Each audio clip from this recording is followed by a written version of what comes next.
Though a speck against the backdrop of the earth, her body framed by the broad, biting Atlantic Ocean to the west and a battered shoreline to the east, if the sky had eyes and could see all things, it would have paid particular notice to the young woman on that cold Monday in November.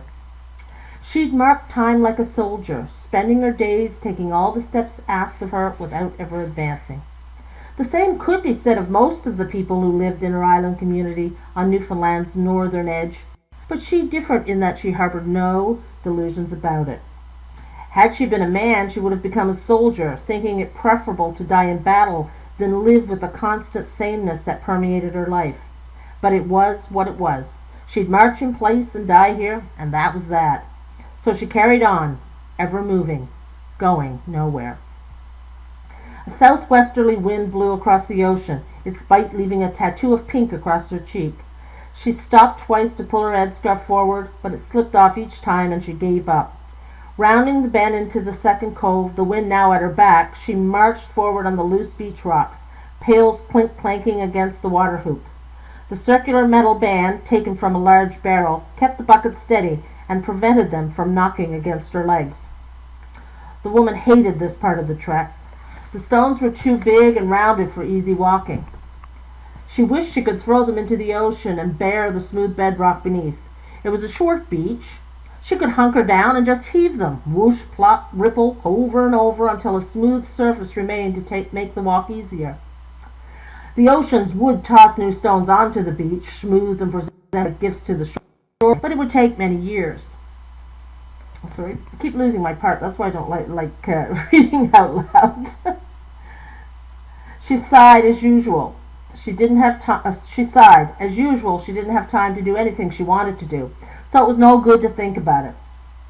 She knew the route by heart, and though the hated stones rolled under her feet, she never stumbled. Each step forward was a victory. Her mother always said there was something wrong with folks who lived in their heads with thoughts of things they couldn't do or see. You got to face life as it comes, because you don't get to go nowhere. Do the work put before you, keep alive, and don't think things can be different than they is.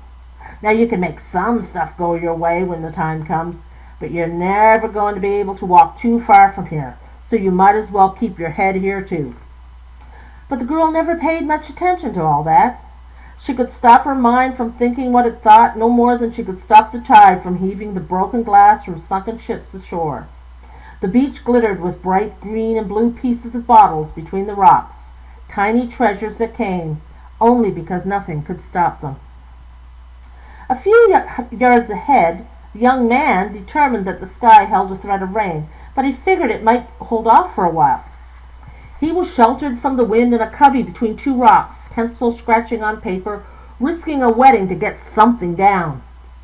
Clouds gathered overhead, stacked like the quilts his hand had banked upon him that night last week when the temperature plummeted, and she feared he would freeze.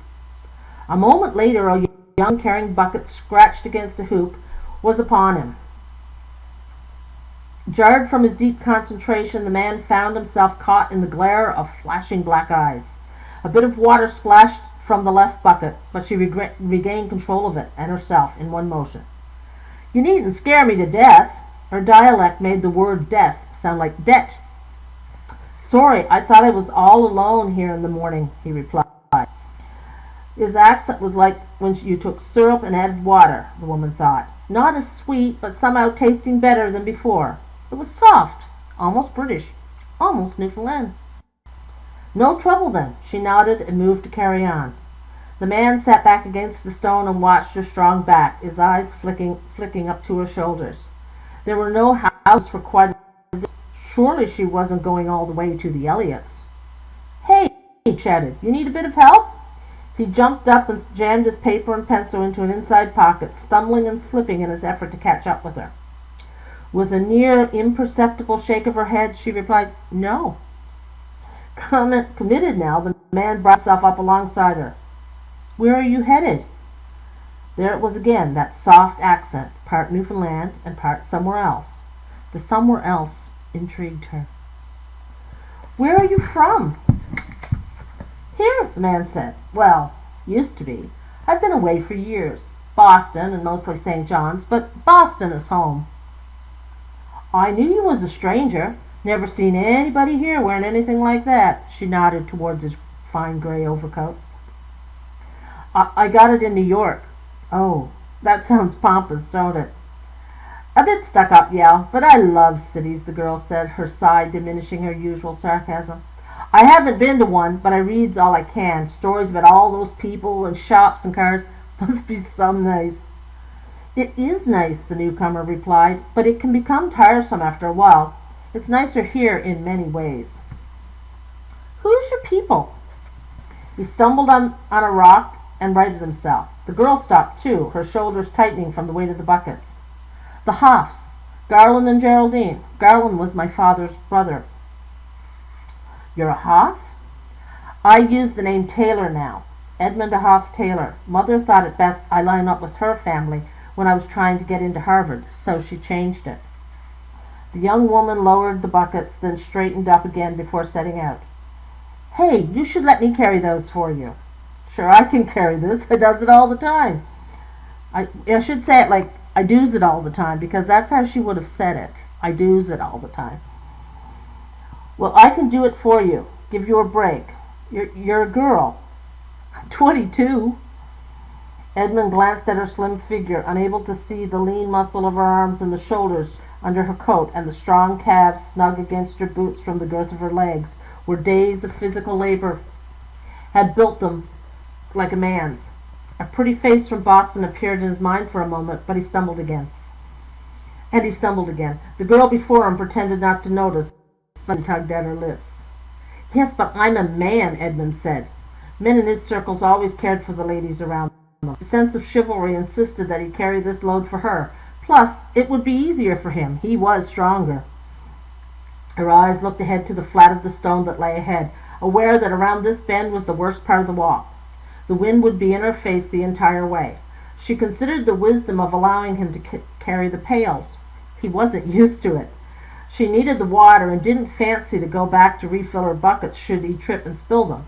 But that smug face of his tempted her to let him try.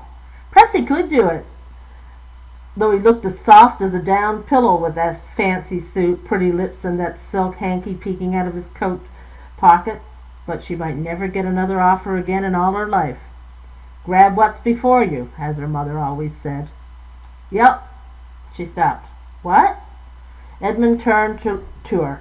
It took a second to realize that she had said yes. He was still unused to the thick Dorset he had not heard nor spoken since his teen years. She was already setting down the pails and stepping out of the hoop. Well, go on then, she encouraged, admiring the square of fabric poking out of his pocket. She had never touched silk before and wondered what it felt like.